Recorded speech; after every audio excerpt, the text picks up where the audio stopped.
যে চুরি করতে চেয়েছিল তাকে আগেই ত্যাগ করেছি নাম করে প্রাক্তন স্ত্রী সুজাতাকে বেনজির আক্রমণ করলেন এবারে সৌমিত্র খা।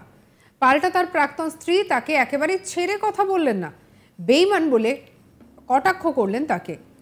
আসলে এই লোকসভা নির্বাচনে বেশ কয়েকটা হাই ভোল্টেজ কেন্দ্র রয়েছে, আর তার মধ্যে অন্যতম এই বিষ্ণুপুর কেন্দ্র। কারণ এখানে প্রাক্তনের মধ্যে লড়াই একেবারে জমজমাট হয়ে গিয়েছে।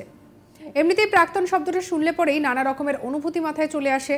তবে এবারে সেই সব কিছুকে যেন পিছনে ফেলে সৌমিত্র এবং সুজাতা লড়াই শুরু করেছেন। বিষ্ণুপুর লোকসভা কেন্দ্রের লোকসভা ভোটের দিনক্ষণ আগামী 25শে মে ধার্য করা হয়েছে। ভোট পর্ব সম্পন্ন হতে এখনো বেশ কিছুদিন বাকি থাকলেও প্রচার যেন তুঙ্গে। আর এই প্রচার সভা চলাকালীন যুযুধান দুই পক্ষ, যারা একে অপরের প্রাক্তন, তারা বাক্যবাণে বিদ্ধ করেই চলেছেন একে অপরকে।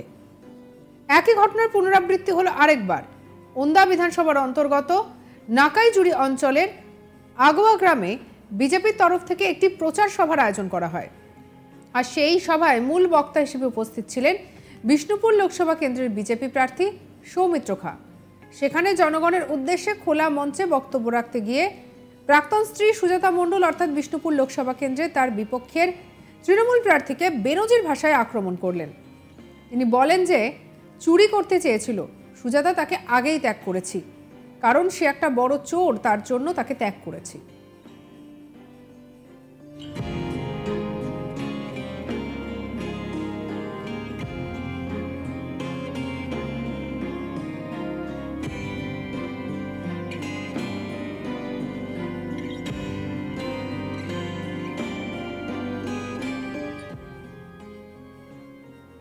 বিজেপি প্রার্থী সৌমিত্র খা কি বলছেন শুনবো। অনেক মিথ্যাবাদী করে, তো আপনারা যদি সত্যি থাকে প্রকাশ্যে আনুন, কারণ আপনার ভাইপোর মতো সৌমিত্র খা চোর নয়। যে চুরি করতে চেয়েছিল তাকেই ত্যাগ করেছে, যে চুরি করতে চেয়েছিল সুজাতা তাকেই ত্যাগ করেছে। এই কথাটা জেনে রাখুন, কারণ সে একটা বড় চোর, তার জন্য তাকে ত্যাগ করেছে। যে জায়গায় দাঁড়িয়ে রাজনীতিটা করি, ভারতীয় জনতা পার্টি গরিব মানুষের উপকার করে, নরেন্দ্র মোদীজি আপনাদের মতো আটপড়ে মহিলাকে আজকে দেশের রাষ্ট্রপতি করেছেন। দ্রৌপদী মুর্মু তাকে রাষ্ট্রপতি করছেন।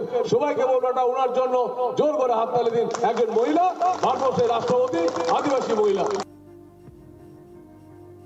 পরে সৌমিত্রবাবু সাংবাদিকদের মুখোমুখি হয়ে বলেন যে সবসময় টাকা টাকা করে, আমি ত্যাগ করেছি এবং আইনতভাবে ত্যাগ করেছি। কি বলছেন সৌমিত্র খা শুনবো। অভিষেক বন্দ্যোপাধ্যায় একটা চোর, তাকে তো সরিয়েছি। আর যে চুরির টাকার জন্য সবসময় টাকা টাকা টাকা চাই, তাকে পরিত্যাগ করেছি। এবং এটা আইনত ভাবে, কোনো লুকিয়ে না। আমি মমতা বন্দ্যোপাধ্যায়কে বলবো যে আপনি প্রার্থী করছেন, আপনি জানেন না যে কি হয়েছে না হচ্ছে, আপনি সব জানেন, আপনি সর্বজান্তা। আর তাই মিথ্যে কথা বলে মানুষকে প্রচার করছেন কেন?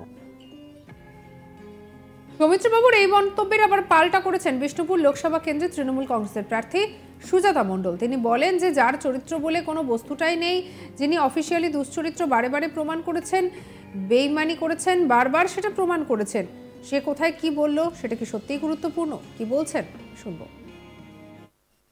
যার চরিত্র বলে কোনো বস্তুটাই তার জীবনে নেই, যিনি অফিসিয়ালি দুশ্চরিত্র বারে বারে প্রমাণ করেছেন, বেঈমান বারবার প্রমাণ করেছেন, উনি আজকে সাংসদ পদটা যার জন্য লিখতে পারেন সেটা 2014 সালে মমতা বন্দ্যোপাধ্যায়ের দয়ার দানে, ভিক্ষার দানে, ঠিক আছে।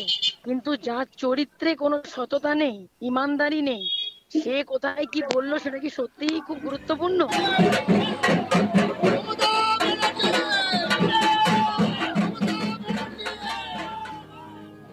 সত্যিই বিষ্ণুপুর লোকসভা কেন্দ্রের ভোট যুদ্ধ যেন একেবারে মহাভারতের যুদ্ধকেও হার মানাতে চলেছে। আর এই বিষ্ণুপুর লোকসভা কেন্দ্রে কার পাল্লা ভারী সেই বিষয়টা এখনো পর্যন্ত স্পষ্ট না হলেও লড়াই যে একেবারে শেয়ানে শেয়ানে তা কার্যত স্পষ্ট। এই লোকসভা কেন্দ্র থেকে শেষ হাসিটা কে হাসে, প্রাক্তন স্বামী না প্রাক্তন স্ত্রী, তার দিকেই তাকিয়ে রয়েছে পুরো দেশ এবং অবশ্যই পশ্চিমবঙ্গ। আর এই নিয়ে আমাদের কালিক নির্ভীকের কি রিপোর্ট দেখাবো। ভোট যুদ্ধের আসর জমে উঠেছে। ভোট পর্ব সম্পন্ন হতে এখনো বেশ কয়েকদিন বাকি থাকলেও প্রচারের ময়দানে নেমে বাক যুদ্ধে জড়াচ্ছে যুযুধান দুই পক্ষই। কেউ যেন কাউকে এক চুল জায়গা কোনো মতেই ছাড়তে নারাজ। এই প্রচার চলাকালীন বিভিন্ন ধরনের বাগযুদ্ধে জড়াচ্ছেন সৌমিত্র খাঁ এবং সুজাতা মণ্ডল দুজনে। আজ বিষ্ণুপুর লোকসভা কেন্দ্রের ওন্ডা বিধানসভার একটি গ্রামে ভোট প্রচারে আসেন বিষ্ণুপুর লোকসভা কেন্দ্রের বিজয়ী প্রার্থী সৌমিত্র খাঁ। সেখানে ভোট প্রচার করতে এসে কর্মীদের উদ্দেশ্যে খোলা মঞ্চে তিনি বলছেন, সুজাতা মণ্ডল যে চুরি করতে চেয়েছিল তাকে অনেক আগেই ত্যাগ করে দিয়েছি। ভাবুন, ভোট যেন বড়ই বালাই। দিন যত এগিয়ে আসছে চড়ছে কিন্তু এইভাবে রাজনীতির পারদ। কোনো পক্ষই যেন কাউকে প্রচারের ময়দানে এক চুল জায়গা ছাড়তে নারাজ। আর এই যুযুধান দুই পক্ষের মধ্যে শেষ হাসিটা এই বিষ্ণুপুর লোকসভা কেন্দ্র থেকে কে হাসে তার জন্য অপেক্ষা 4 জুনের, আর যার দিকে তাকিয়ে পশ্চিমবাংলা সহ পুরো ভারতবর্ষ। বিষ্ণুপুর লোকসভা কেন্দ্রে ভোট যুদ্ধের আসর জমে উঠেছে। ভোট পর্ব সম্পন্ন হতে এখনো বেশ কয়েকদিন বাকি থাকলেও প্রচারের ময়দানে নেমে বাগযুদ্ধ।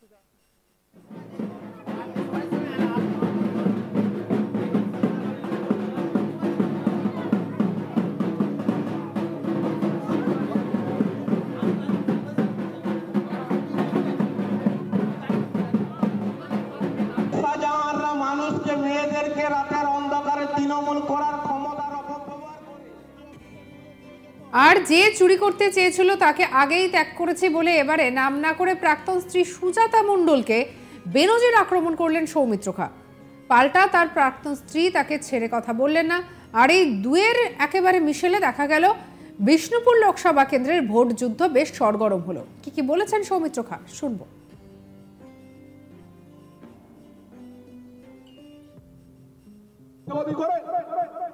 তো আপনারা যদি সত্যি থাকে প্রকাশ্যে আনুন, কারণ আপনার ভাইপোর মতো সৌমিত্র খাঁ চোর নয়। যে চুরি করতে চেয়েছিল তাকেই ত্যাগ করেছে, যে চুরি করতে চেয়েছিল সুজাতা তাকেই ত্যাগ করেছে। এই কথাটা জেনে রাখুন, কারণ সে একটা বড় চোর, তার জন্য তাকে ত্যাগ করেছে।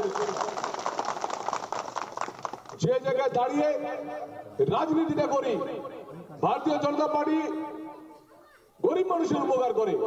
নরেন্দ্র মোদীজি আপনাদের মতো আটপড়ে মহিলাকে আজকে দেশের রাষ্ট্রপতি করেছেন।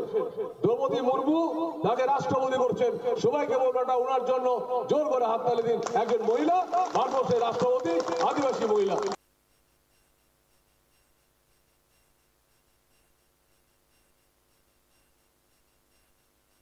অভিষেক বন্দ্যোপাধ্যায় একটা চোর, তাকে তো সরিয়েছি।